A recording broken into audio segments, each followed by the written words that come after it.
That all right? I got it. Back up.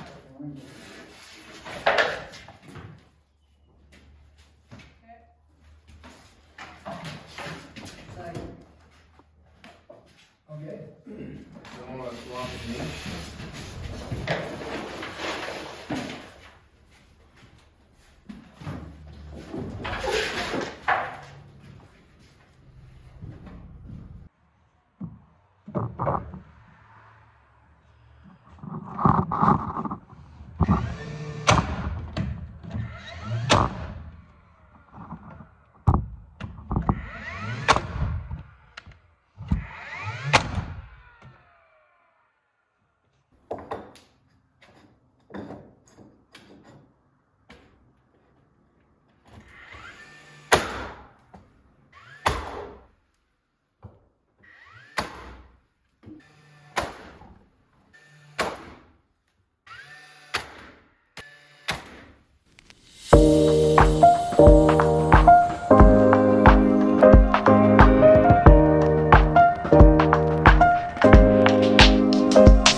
Okay, I was all excited because I could order 9-foot ceiling studs, which meant I wasn't gonna have to cut all of the pieces.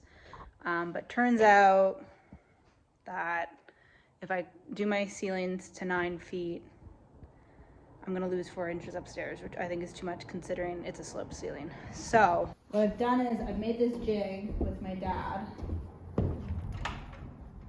and from the blade to here is the it's 8 feet 3 3/4 inch, and so I can just slide it in, square it up, cut. I don't have to measure anything. Everything can just go in here. So that should save me some time, but I really thought I was gonna get away with not cutting all the studs, but every stud has to be cut, sadly.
You want to grab that other end right there, Doug, just so we can get the other side to break off without slingshotting.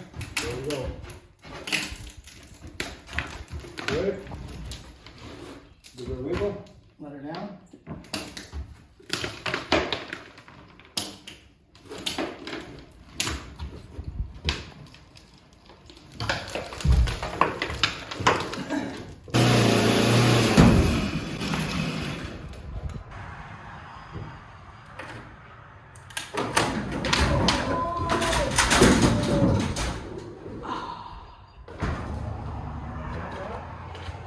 Here, Doug, you come grab this here.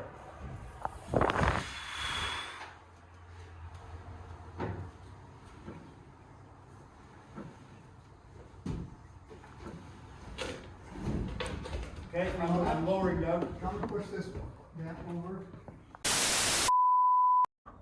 So I have this big beam that has to go over this wall here. It's a load-bearing beam that's going over 3 doorways. That's why it's like it's basically just a giant header. So I need to figure out how to get it up there.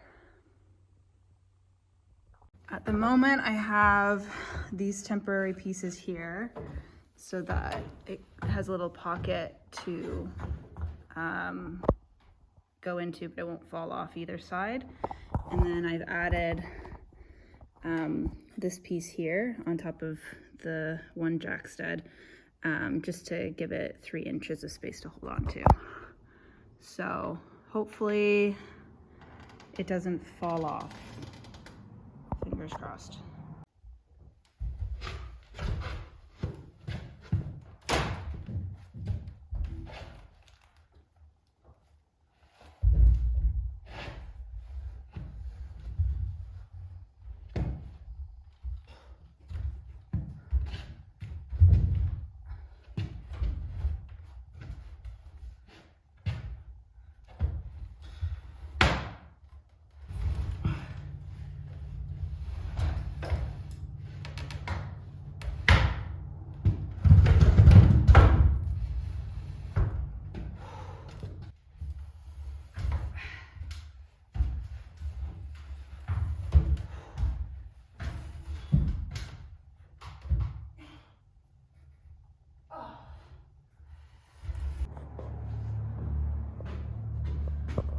So it's not 100% tight yet, so I'm gonna ratchet strap it together.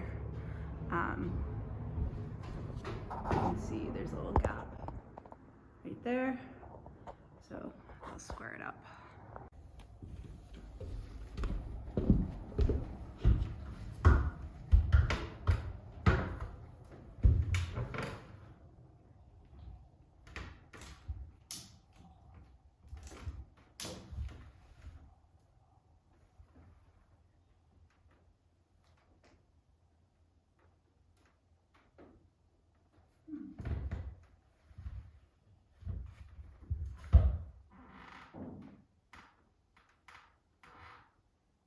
This beam is an inch too high on this side because the jack post that I put in is an inch longer. I measured it wrong.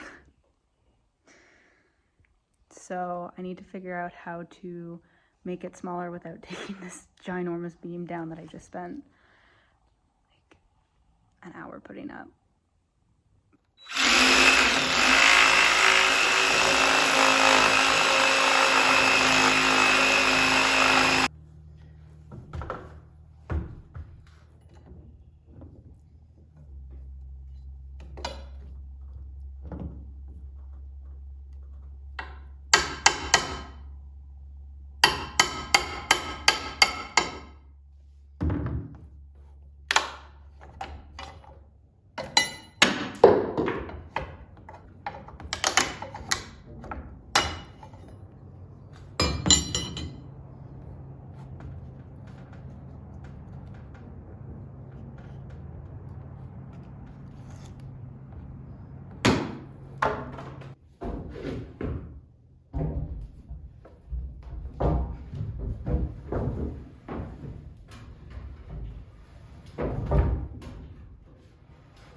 I'm already gonna take a break because I think trying to put them all up at once is a recipe for disaster, so that's not a fun job. Subfloors are the worst job so far, and I have to do 2 of them. I'd much rather redig out the basement.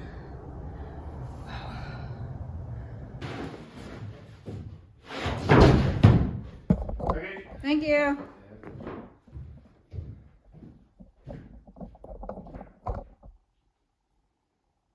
I decided to call my brother. I didn't want to do it. It was too hard.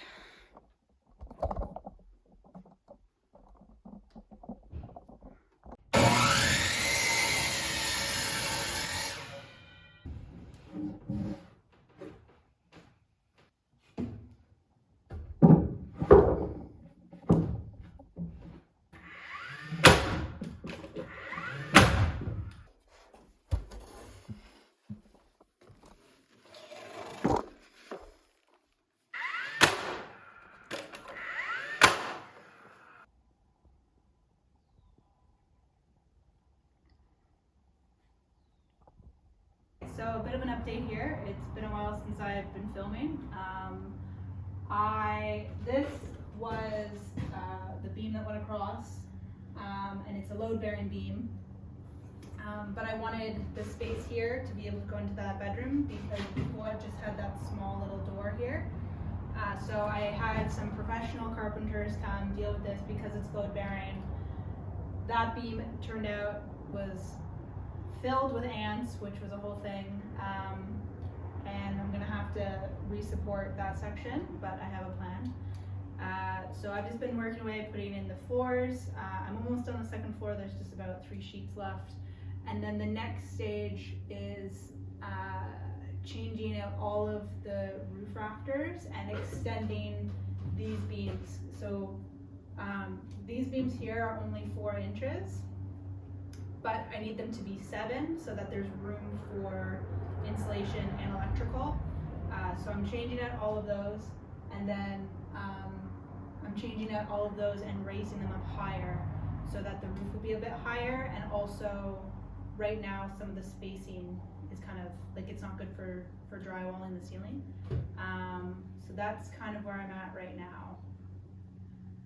So once I do that, I'll be able to frame the upstairs and then do a bunch of little things here and there before getting the spray foam in. The windows also have to be changed before the spray foam's in, but yep, that's where we're at so far. The joys of working alone are trying to figure out how to do things when you need 2 sets of hands. So right now I'm working on taking all of these cross beams off, but I don't want them crashing down onto the floor. And denting the floor, I already have enough dents on my floor. So I'm putting this across so it can catch this end, and it catches on the roof over here, so then when I take off that end I can just slip it down. This is my little second hand basically, which is nice. Doesn't need to be fully too secure, just well enough to hold the piece. I had a contract, one of the contractors I was in gave me a tip because when I did my first beam, I was trying to whack it out with a mallet on a ladder. It was a bit sketchy, it was a bit difficult. So he just suggested that I use a 2x4 and just leverage it out. So a lot easier to do it that way.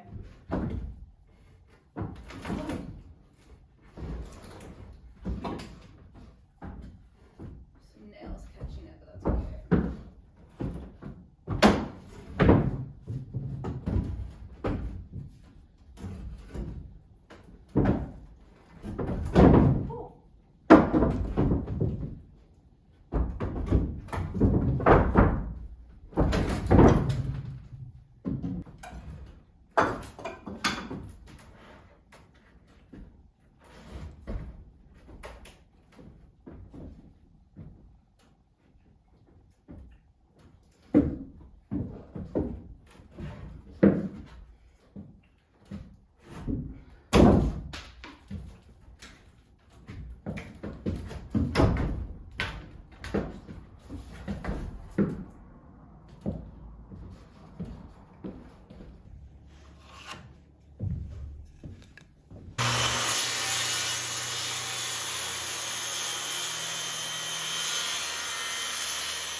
So my laser level is attached to a board there.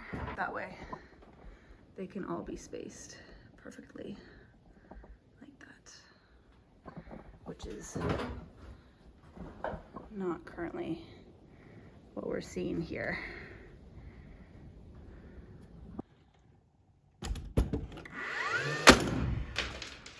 So I'll put in this one nail and then I'll go to the other side and put in the rest of the nails over there before I come back and sink a couple more nails.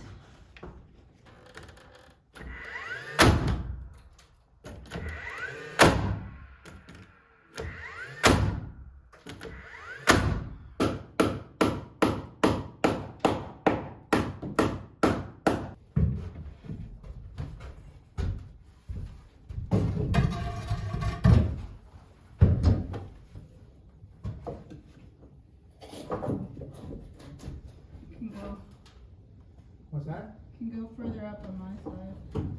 Higher? Yeah. Lower. There.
Working at putting the walls up on this wall, and when I've done the walls downstairs with the windows, I've just framed it and put it up. But because of the angles and everything of this wall, I don't trust myself to do the math correctly all in one go. So I think I'm gonna just build around, like I'll do one step at a time in place, and hopefully it works out.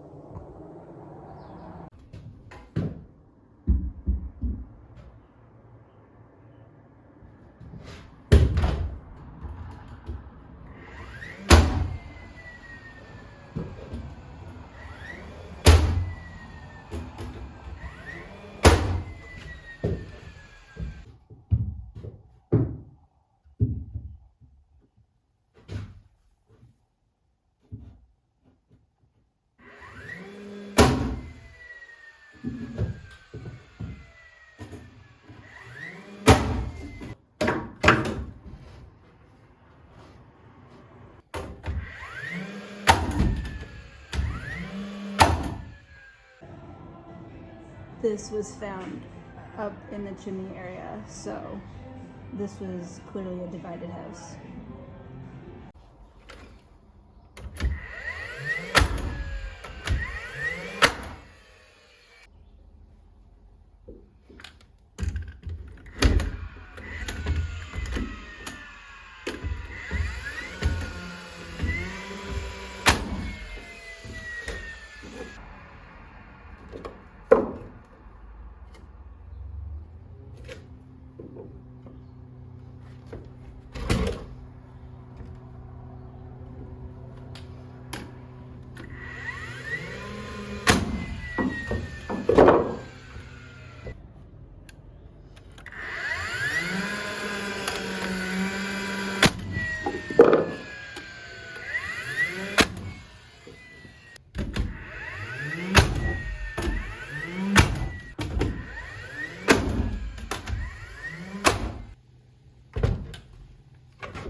well, that's the last wall up. So the framing is like 99% done. There's just like little things here and there, like drywall backing and stuff that I have to go over, but that took me just under 5 months to frame this whole thing.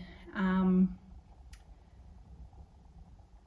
it's just been wild, but I'm happy to be done. Happy to move on to the next stage. So for now, I'm gonna end this video. I'm gonna clean the place up, and then we'll do kind of a little tour of the place in the next video, and you'll be able to see the HVAC stuff and the plumbing because they've already started. And I'll probably have insulation in soon, which will be really exciting, and then move on to electrical. So happy this part's done. I learned a lot. I don't recommend framing a house by yourself. It's really hard, but a really cool learning experience that I don't hope to repeat.